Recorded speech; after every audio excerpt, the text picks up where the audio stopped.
Би хүүхдүүдээ аа за жирэмсэн байхаасаа эхлээд би яг бодлоготойгоор за би хүүхдээ хос хилтэй өсгөх хэрэгтэй. За ямар ч гэсэн миний хүүхдэд өвлөж өгөх юм ганцхан миний их хэл байна. Ягаад гэвэл манай хүүхдүүд хос соёлтой, хосломл гэдэг соёл, хосломл ингээд хилтэй гэр бүл өсөх нь үнэн байсан учраас тодорхой байсан учраас за ингээд жирэмсэн болсон гэдгийг мэдсэн цагаасаа эхлээд нөгөө номын үзэж ногоотой шүлгийг нууж исэн учраас буюу хос хэлний тухай тэгээд нөгөө тархины тухай тэр үед чинь 2000 оны ихээр нөгөө тарих судлал тэгээд хэл шинжилэл чинь анх ингээд хоёулаа нэгдээд ингээд хоёр өөр шинжлэх ухаан нэг болоод ингээд нэгдмэл болоод хоёулаа ингээд хослсон шинжлэх ухааны хоёр өөр салбарууд хослсон хэлбэрээр нэг зүйлийг жишээлбэл хэлд орох үзэгдлийг эсвэл тийм ээ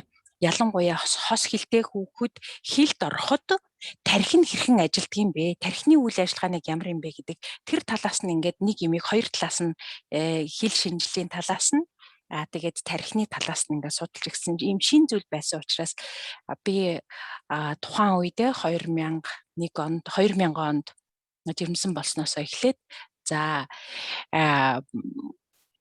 яг өөрөө ухамсартайгаар монгол хэлээр маш ихээр ярьж эхэлсэн. Тэгэхээр би одоо хүүхэд гизэнд байсан гэсэн ураг байх эхлээд. Яагаад вэ гэвэл хүүхэд ерөөсөө хүний ураг ингээд бүрлдэх явцад хүний нөгөө нэг мэдрэхүүн хідэн чадварууд нь шүү дээ. Тэрэн дотроос ямар чадвар хамгийн түрүүнд одоо яг бий болж байдгийм бэ гэдгийг одоогийн яг судалгаагаар бол сонсох чадвар байгаа. За түрүүнд тэгээд ярьжсэн жирэмсэн болсноос эхлээл монголоор хүүхдтэйгээ ярьж эхэлсэн намайг энд 2000 онд би Шведэд амьдардаг. Тэгэхээр Шведэд тэр монгол нийгэмлэг монголчууд цөөхөн байсан учраас өөрөө нөгөө нэг тэр монголоор ярьдаг нийгмийг нөхцөлийг бий болгохын тулд монгол дуугаа ихээр сонсоод монгол хөгжмөө сонсоод тэгээд үлгэрээ яриад албаар ингээд тэг яагаад гэвэл тэр нөгөө бас судалгаа байдгийн юу гэвэл ер нь хүүхэд төрөөд нэг насны дотор ер нь бол хүүхэд авиан сонсгол гэж ярьж байгаа шүү дээ тий. Сонсгол чинь нөгөө хүүхэд төрөхөр гихт ингээд хоёр авиагаар ярьдаг. Тэгэхээр чи хоёр өөр хэл гэдэг чинь хоёр өөр онцлог авиа байна шүү дээ. Хоёр авиагаар ярьдаг болвол тэр хүүхэд тэр авиаг ялгаад эхэлдэг байхгүй юу? Ерөөсө төрсөн цас. Тэгэхээр энийг болоод хүүхэд гидсэн дотор байхдаа яаж энийг мэдээд байгаа вэ гэвэл нөгөө нэг ээжийг нөгөө юу яаж явахта хариу уруул өгж байгаа. Хүүхэд нөгөө сонсдог шүү дээ тий. Югаар тэгээд үзэж явахта ээж нь ярихаар хүүхэд ямар хариу уруул өгж байна. Аав нь ярихаар ямар хариу уруул өгж байна гэд хоёр өөр хариу уруул өгöd байдаг. Тэгэхээр чи хүүхэд чинь нөгөө нэг ураг байхтай үндсэндээ бол тэрийг ялгаж чадчихна гэсэн үг байхгүй юу? Тэгэх юм бол онлынхаа хувьд сонсоход хүний тархины мэдрэлийн олон чадвар ярихаас илүү шаарддаг байхгүй юу? Тэгэхээр сонсох чадвар хамгийн чухал байна гэсэн үг тийм. Тэгэхээр тэрнийгээрээ юу вэ гэвэл хэрвээ нөгөө нэг сонсож чадахгүй сонсголын бэрхшээлтэй энэ хүүхдүүд бол хэлт ярианд ордоггүй хэл ярианы нөгөө нэг хоцрогдолтой авиа их шгийг ялгаж хэлдэггүй энэ төр чи нөгөө сонсголын янз бүрийн авиа зүг нөгөө янз бүрийн дисабел дээр энэ төр нөгөө нэг ялгаж салгаж чадахгүй байгаа бол тэгэхээр хамгийн түрүүнд сонсох дээр асуудалтай байна гэсэн үг болчихж байгаа байхгүй тийм.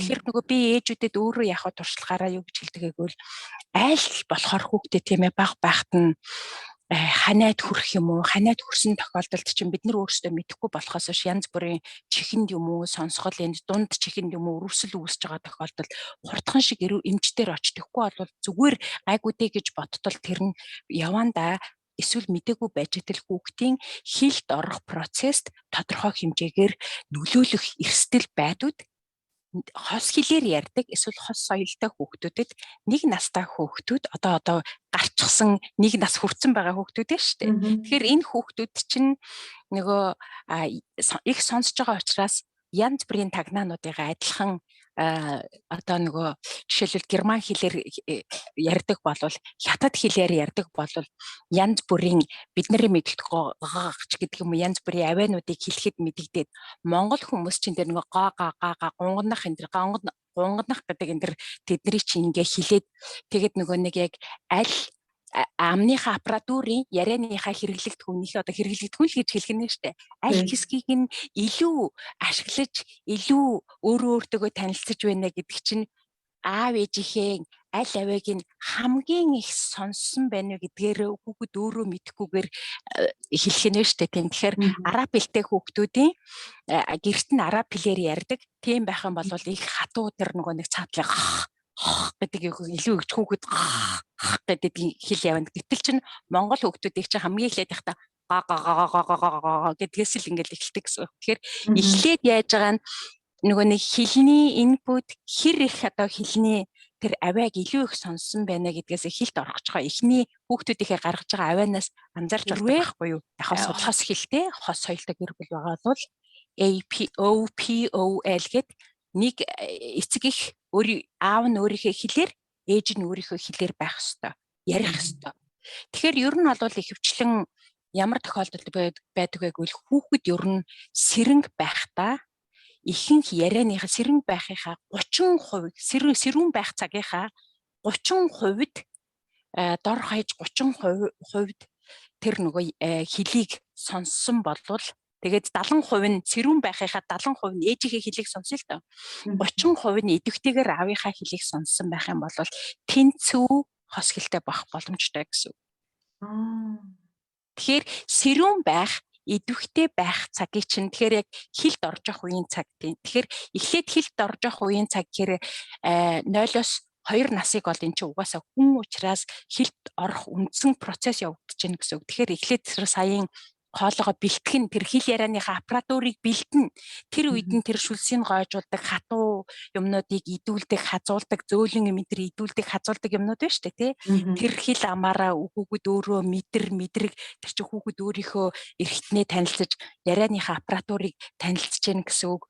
Тэгээ янз бүрийн авиануудыг хэлэхэд тэгэхээр би ерөөсөө тэр нөгөө нэг юугаар болов imitation хийдэг айгүй ихтэй тэр онол байгаа. Тэр imitation хийх онолыг юу гэхээр ялангуяа гадаадд байгаа монгол ээжүүд хос хэлтэй хүүхдээ монгол одоо өв соёлоо өгье гэж бодоод би хамгийн түрүү дуудуул гэдэг байхгүй юу. Нөгөө хүүхд чинь нөгөө тэрүүн хэлжсэн сонсон дуулна. Тэгэхээр нөгөө нэг алиа марзан дуунуудыг маамуу наашрыг зүгээр нэг өөрөө ч андаа хоол ээж маамуу наашир манад хоёлоо тоглоё гэдэг тэгхээр урдаас нь харж агаад маа муу наашир манайд хоёулаа тоглоё. Тэгээд нөгөө эхлээд ингээд айгүй тодорхой тий аваатай уу аваатай нааш эрдэрээс наашир гэдэг тийм юм биш тий. Тэгэхээр тэр жоохон байхад ингээд амаараа маа муу наашир манайд хоёулаа тоглоё. Тэгэл тэр чинь өөрөө ингээд нөгөө янз бүрийн нотоор дуулаа л юм.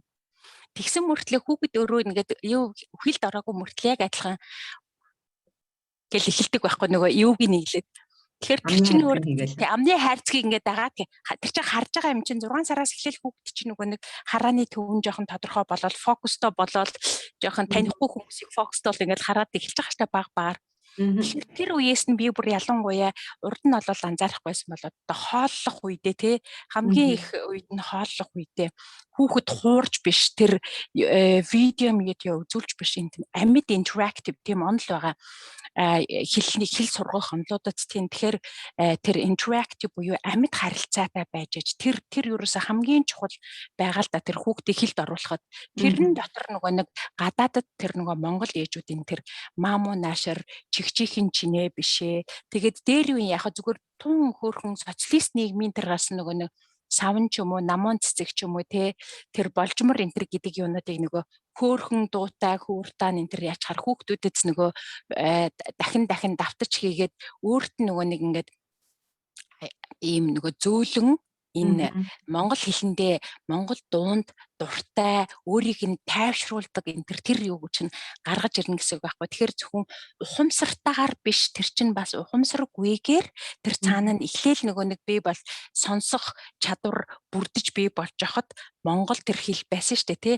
Монгол хэлээ сонсч байсан. Тэрнтэйгээр бас өгөх хэрэгтэй гэдэг байхгүй. Яагаад энийг би дараа нь тайлбарлая. Яагаад энэ ингээд яхаг бол хэлний тэр нөгөө нэг алслагдмал хэл гэдэг юм гараад ирдгийн хос хэлтэй байж байгаа. Тэгэхээр алслагдмал хэлийг буцааж эргүүлэх тохиолдолд тэр уярлын тэр мэдрэмжийн тэр хэсэг айгүй хэрэг болдог байхгүй тийм. За тэгэхээр хүүхэд чи ерөөсөө тэр нөгөө сая ингээд би хэлжсэн хүүхэд угаасаа хэлд орохдоо сая амныхаа аппаратуртаа ингээд танилцаж эхэллээ, шүлсээ гоожуулна, шүд ургана, тэгээд бүх зүйл ингээд гарч ирээл Тэгэл янз бүрийн юм хэлнэ. Яг адилхан те эр үсгийг чи янз бүрээр хэлдэг шүү дээ монголоор. Тэгээд тэгтэл чин германууд чи эр үсгийг бас өөрөөр хэлдэг те. Гэтэл яг адилхан монгол шиг хэлэхгүй тийм. Тэгэхээр тэр угаасаа эгэ чи өөрөө сонсоод салгаад тайгах гэд хэлдэг болов. Тэгвэл монголоор тэрийг янз бүрийн ирээр хэлнэ шүү дээ тийм. Нөгөө алай марзан ирнүүдэн те. Нааш эр эсвэл тийм ээ иррэн аллаг бөмбөг энтер гэдэг дээр чинь эр хүртэл чинь хурц эр зөөлөн эр энтер гэдгийг чи өөрөө ингэж хэлээд хар хүүхд чинь нөгөө эр гэдэг хамгийн хэцүү хүүхд хэлэхэд хэцүү байгаа авайг тоглоом шогломор өөрөө анзаараагүй байхад нь хүүхдэд хэлээд өгчин гэсэн үг байхгүй сурах чинь гэсэн үг юм тийм. Тэгэхээр нөгөө өөрийнхөө жишээгээр хэлэхэд энд чинь нөгөө ах гэж хэлдэг юм л да. Тэр авайг нөгөө монгол хэлний чинь бид нар чинь нөгөө хээ үсгийг 3 4 янзаар дууддаг авайлбараар манай хогийн нөгөө наахураа дуудаж хэлэхгүй болонгууд нь ерөөсө хамгийн амарх юмсэн. Хинтээ хангаа соёны гэдэг шүлгийг учрынч мэдэхгүй байхад хинтээ хилэн хар энтергээд нөгөө янз бүрээр ясаад сүлдээ тэгээд ээж та хээ хэлээд байгаа юм биш үү те. Тэрнээс гэхээр сонсоод байгаа юм те. Хар гэдэг үг нь хээ хэлээд ийн гэж сонсогдоод байгаа байхгүй юу. Тэгтэл чинь хилэн гэхээр хээ хэлэгдээд байгаа юм. Тэр чинь нөгөө нэг зөөлөн хээ бишээс нөгөө нэг soundless нөгөө хээ учраас эднэр нөгөө сонсож алдахгүй байгаа байхгүй юу. Гэтэл монгол хүн чинь хилэн гэж сонсогч штэ гэд. Гэтэл эднэр нөгөө гэж хэлдэг хүмүүс чинь сонсохгүй болчиход байгаа байхгүй юу. Тэгэхээр тэрийг нөгөө нэг ялгуулахын тулд тийм баг багт нь жоохон багт нь хилэн энэ нөгөө нэг нарийн авайлбаруудыг ялгуу. Тэгэхээр багтаа яг энэ тохиолдолд яг юу гэвэл би өөрөө хэлний хүн учраас монгол хэлнийхээ онцлогийг аваа зөв энтрийг нь мэдчихсэн учраас тэгээд өөрөө нөгөө хүүхдээ өсгөхдөө хос хэлтэй болгох ёстой учраас шивэд хэлнийх нь авианы онцлог юу гэдгийг монгол хэлний маань авианы онцлог шивэд хэлэнд хэлэгддэггүй авианууд нь юу байна монгол хэлэнд хэлэгддэггүй авианууд нь юу байна энд ямар асуудал байдгийг онлын хувьд ямар асуудал байдгийг бэ гэдгээ мэдээ би бол яг хүүхдүүдэд ухамсартайгаар яг номыг үзэж хагаад ялангуяа охиноо бол яг номыг үзэж хагаад номынхын дагуу хос хэлтэй хоёулаа зэрэг явчихж гэн гэсэн үг тийм. Тэгэхээр нэг айхтар эн чинь шууд ерөөсөө ботхгүйгээр сэтгэхдээ монголоор сэтгэн хоёр дахь хэлээрээ сэтгэн гэсэн үг. Тэрнээс биш эхлээд монголоор сэтгэчээд за дараа нь энийг юу гэдэг вүлээ гэж сэтгэхгүй гэсэн үг. Гэтэл бид нар чинь хамгийн түрүүнд эхлээрээ монголоор сэтгэчээд за энийг юу гэж хэлдэг вүлээ гэдэг тийм сэтгэхгүй энд сэтгэлгээ явагдаад байна шүү дээ тий бодлого явагдаад энэ тэгштгэл гэтэл шууд эхэлсэн хос хэлтэй 1 2 дугаар хэлэн шууд зэрэг байсан хос хэлтэй хүүхд чинь ерөөсөө шууд л сэтгэдэг байхгүй юу? Зэрэгэл сэтгэдэг гэсэн үг. Тэгэхээр тэр хүн чинь хоёр зэрэг сэтгэгээд ийн гэсэн үг шүү дээ. Гэтэл одоо нэг өөр нэг онцлог би одоо хэлд орох процесс биш. Одоо 4 5 настайгаасаа юм уу нэг хэл нь их сайн сурчаад хоёр дахь хэлээ дараа нь явцын дунд сурсан тохиолдолд нэг хэл нь илүү онцгой тэрэн дээрээ сэтгэдэг гэсэн үг. Тэрүүгээрээ ерөөсөө нөгөө нэг мэдрэмжийн хэл энэ тэр нь дотроо мэдрээд тэр нөгөө мэдрэхүйгээ хэл гэхээр өөрийнхөө мэдэрч байгаа би нөгөө хүүхдүүдээсээ дандаа тоглоом хийгээд хэлдэг. Нөгөө бага насны хүүхдүүд орж ирэхэд нь над дээр ярьцлага энэ төр хийхээр орж ирэхээр тийм. Ямар хэлээр чи уурладаг вэ? Ямар хэлээр бодлого ботдог вэ? Тэгээ за таавар энэ төр таалах гар чи ямар хэлээр таадаг вэ гэж тэгдэг байхгүй юу? Тэгэхээр надад монголоор ярьж байгаа мөртлөө би шивэдээр уралдаг штэ. Би эсвэл тийм ээ англиар шууд таавар боддог штэ гэдэг байгаа байхгүй. Тэгэхээр сэтгэлгээ нь монгол хэл биш байгааз шивэдээр уралж штэ. Тэгэхээр энэ мэдрэмжийн тэгэхээр энийг чинь ингээд тэгэхээр нөгөө нэг хэл нь энэ чинь юу хэлээд байнаг вэ? Эхний хэл нь нөгөө айгүй хүчтэй байгаа байхгүй юу? Тэгээд тэрэн дээрээ үндэслээд хоёр дахь хэлээ тавиад тэгээ яг явцын дунд сургуульд ороод судлагдхууны хэл болоод ирнэ штэ тийм. Зөвхөн ганцхан хэлнэ. Тэгэхээр хэдийгээр гэртээ сайн монгол хэлтэй байсан хүүхэд хэдийгээр одоо ингээд за герман гэдэг жишээг авъя л да. Германд гэртээ ингээд 3 нас хүртэл маш сайн монгол хэлтэй байжгаад герман сургууль герман цэцэрлэгт яваад эхэллээ гэж бодъё. Гэтэл нөгөө хүүхэд чинь бүх судлагдхууны хэлнүүд нь герман болоод гэртээ ерөөсөө мундаг сайн байсан хэл нь хоол идэх төгдид гал тогооны хэл төдийд байгаад ирэх юм бол судлагдхууны хэл нь давмгаа болоод ирд. Яагаад гэвэл бодуулаад эхэлж штэ. 2 дээр нэмээд 2 тэнцүү хэд вэ?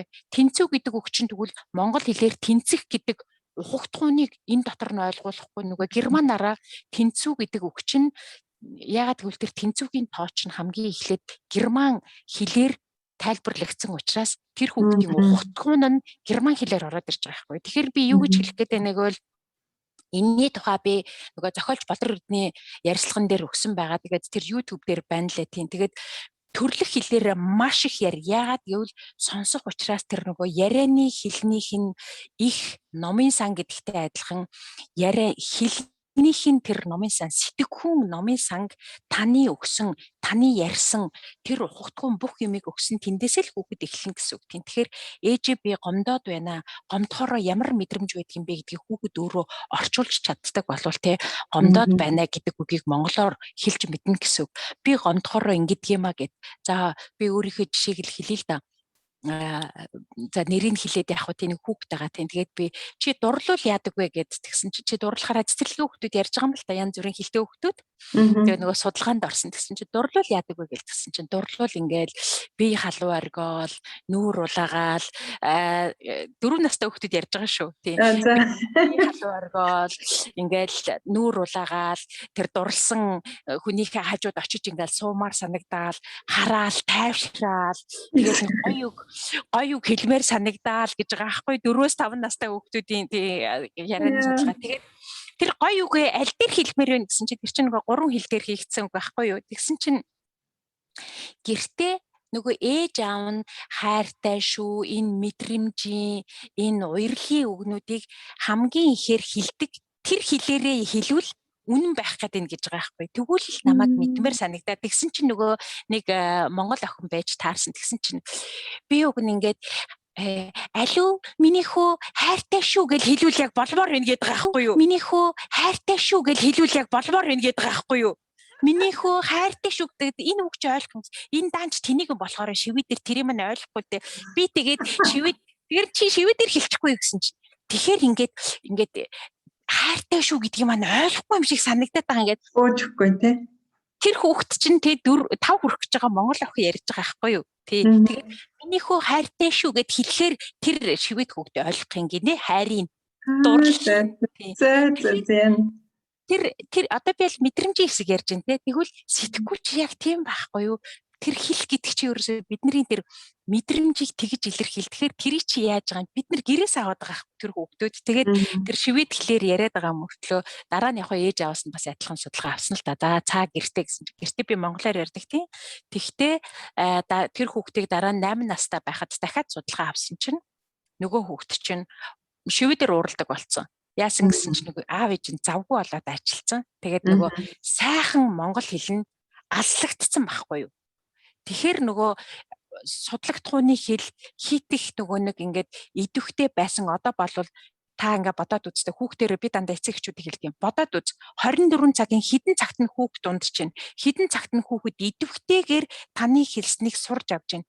Хідэн цагт нь идэвхгүйгээр одоо авч байна. Гэтэл хідэн цагт нь идэвхтэй ядраагүй байхдаа тэр хүүхэд өөр 2 дахь хэлээ сонсож байна. Тэгэхээр ингээд бодоод ядахтаа 50-50 байдгүй маа гэхэд 30-70 болох гээд тийм ээ та ямар байх вэ? Тэгэхээр хоолоо идэхдээ яг ярьж агаад хүүхдтэйгээ нэг цагийг тийм ээ яг ярьж агаад ядахтаа тэр 30-70 болох доо гэдэг тэрийг нь би урд нь бодлоо яаж игээд 50-50 болох Монгол community байхгүй Монгол нийгэмлэг байхгүй болвол 50-50 болох тэнцүү өгөх гэж байгаа юм бол за тэгвэл эсвэл нэгдүгээр хэл нь тэртээ тэргүй хүчтэй байгаад хоёр дахь хэл нь яг хуу дараа нь сурсан ч гэсэн энэ нийгэмд нь байгаа болвол тэр хоёр дахь хэл нь давмгаалах, хоёр дахь хэл нь дарангуулах эрсдэл байдаг учраас мэдрэмжийн илэрхийлэл дээр ч гэсэн сэтгэлгээний илэрхийлэл дээр ч гэсэн нөгөө нэг сэтгэж байгаа процесс нь хитрхи нөгөө нэг өөр хилээ илүү их оруулаад ирж байгаа учраас тэгээ угаасаа идэвхгүйгээр тэгээд давмгаалагдаад ирж байгаа байхгүй юу. Тэгэхээр бид нар ухамсартайгаар ерөөсөө тэгээд би энэ дээр юу гэвэл хөвгүүдэд илүү их байх хэрэгтэй. Яагаад гэвэл хос хэлтэй хөвгүүд хос хэлтэй эсвэл хос соёлтой гэр бүлд өсөж байгаа хүүхдүүд хэлд орохдоо нийтлэг удах гэдэг. За энэ биологийн чадвар юм шиг, биологийн онцлог уучлаарай. Биологийн онцлог юм байна. Яагаад гэвэл нөгөө нэг бага насны хүүхдүүдийн тархины онцлогийг хэлээ л да. Хүүхэд ер нь тийм ээ төрөхдөө, эхээс төрөхдөө тархины биологийн ерөөсөө биологийн хувьд тархины одоо энэ нөгөө нэг уурах тархины 75% нь бол үндсэндээ бэлэн төрж байна гэсэн үг. Дотоод үйл ажиллагаа биш. Тэгэнгүүтээ нөгөө баруун зүүн бөмбөлөг гэдэг шүү дээ тархины. Баруун зүүн бөмбөлөгч нь бол яг байраа олоогүй байдаг гэсэн үг юм. Тэр чинь ингээд ийм плазма шиг энэ тархичинд ингээ гоё пластик тийм плазма тийм чадвартай шүү дээ. Тэгэхээр тийм ялцгансан тийм юм байх нь шүү дээ. Зөөлөн тийм ялцгансан юм байт. Тэгэхээр чин баруун зүүн байраа олоогүй юм чин хилний энэ ингээд юм математикийн хүн энэ эсвэл тийм ээ юуны хүн хилний хүн энэ төр гэдэг тийм юм ерөөсөй байхгүй хилнийх нь төв нь тийм ээ language төв гэдэг нь зөвхөн баруун талтаач гэдэг юм уу зүүн талтаач байна гэсэн юм ерөөсөй байхгүй болчихж байгаа. Тэгэхээр бага насны хүүхэд ер нь бол тэгэл дураараа жинхэнэ эрх чөлөө хайрцаглахгүй жинхэнэ байгаа байхгүй. Тэгэхээр тэр утгаараа хүүхэд когнитив нөгөө нэг чадварынхаа хувьд ер нь одоогийн хэлж байгаагаар бол 5 хэлийг ядрахгүйгээр 5 хэлийг амархан сурах боломжтой. Ухамсаргүйгээр өөрөө сонсоод тэгээд хамгийн гол нь interaction хийж харилцан ярилцах юм байвал ахгүй юу. Тэгэхээр одоо манайхан чи YouTube-ээс энэ төр хэлд ингээд ороод байна гэж. Гэтэл энэ дээр чинь сая буцаад эрэгтэй хүүхдүүдийн тухай ярихад нөгөө эрэгтэй хүүхдүүд чинь одоо ингээд ээжийн аваа, аавын аваа, аавын хэл, ээжийн хэл гээд тэд нар тэр нөгөө нэг separation гэж хилээ нөгөө нэг ялгах процесс болдог байхгүй тархинд. Тэр процесс жоохон удаан явагддаг. Энэ процесс удаан явагдах явцад ер нь хүүхэд хилд орохдоо бүх хүүхдүүд нэг хилтэй, хоёр хилтэй хүүхдүүд ерөөсөө хамаагүй. Бүх хүүхдүүд нэг хэсэг хилд орохдоо өөрийн гэсэн хилтэй байдаг байхгүй юу. Зохиомжтой хэлж гэж хэлдэг. Юу гэдэг нь хамаагүй. Тий. Өөрөө л мэднэ. Ээж аав нь хүртэл ойлгоцоо тэгээд дэжтэй ингэж дэжтэй гэдэг нэг ээж аав нь орчуулагч чигээл явж байдаг. Тэгнүүтээ дараа нь нэг үг хэлээл тэгэл мама, папа энэ мэ мэ энэ гэдэг үгийг хэлдэг мөртлөө өөрийнхөө нөгөө нэг онцгой хэлэг гэж хаад тэгээд ордог. Яг тэрнтэй адилхан хүүхч энэ ерөөсө бүх хүүхдүүд тэгдэг. Тэгэхээр яг тэрнтэй адилхан ерөөсө тийм адилхан үзэгдэл тархин эрэгтэй хүүхдүүдийн хос хэлтэй одоо хос хэлээр ярьдаг тэр соёлмол хос соёлтой юм уу гэр бүлт хэлтэй тийм гэр бүлийн хэлтэй эрэгтэй хүүхдүүдийн тархин дотор ийм процесс яваад жоох удаад байна гэсэн үг байхгүй юу? Тийм. Тэгэхээр жоохон оройтч нийтлэг хос хэлтэй хүүхдүүд ялангуяа эрэгтэй хүүхдүүд оройтч хэлд орох тохиолдол байдаг. Тэгэхээр оройтч хэлд орохдоо хэлд орох процесс хэлний хөгжил юм уу хэлд орохдоо хоцрогдсон юм бол ерөөсөй байхгүй. Тэд нар чинь оройтол яг нөгөө энэ хэл нь ээжийнх юм бэ энэ хэл нь аавынх юм бэ ингээд тодорхой болчингуудаа уг нь хүүхэд чинь бол эхлээд нэг үг хэлнэ дараа нь хоёр үг хэлнэ дараа нь гурван үг хэлнэ дараа нь 4 үг хэлнэ гэд ингээд бас хөөрхөн ингээд шат дараалсан юм байдаг бол удажснаа бүх юм тодорхой болонгууд одоо нөгөө хос хэлтэй ер нь эрэгтэй хүүхдүүд гів гинтхэн 4 үгтэй өгүүлбэр хэлээд ингээд тийм гинтл ерөөс ингээд үерийн ус ингээд яаж байгаа юм шиг ийм тохиолдолд бол байдаг байхгүй зүгээр яг гэртэл байнга л ярьдаг тэгээд монгол хэл дээр бас хүүхэлтэй дуу муу сонсгодог тэгээд ном бол бас монголоор уншиж өгөх байвал болдох юм бол уншаад өгөхийг боддог.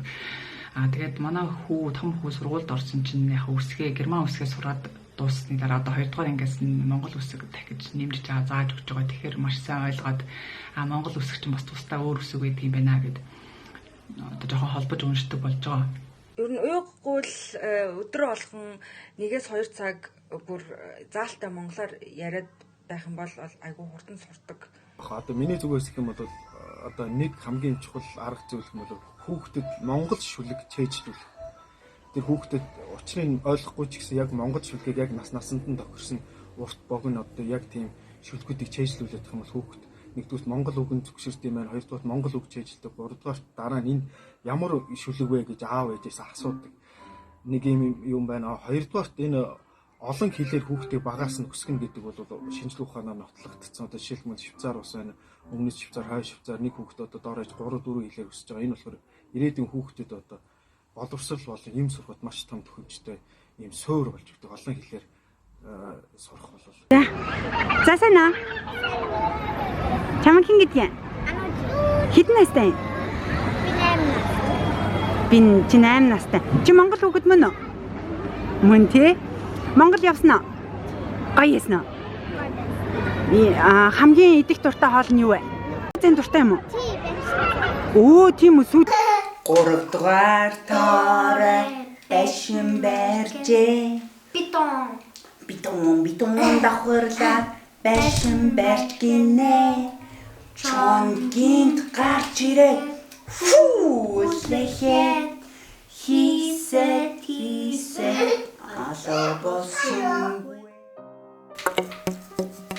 Энийг моно. Эцнүүд хайртай шүү.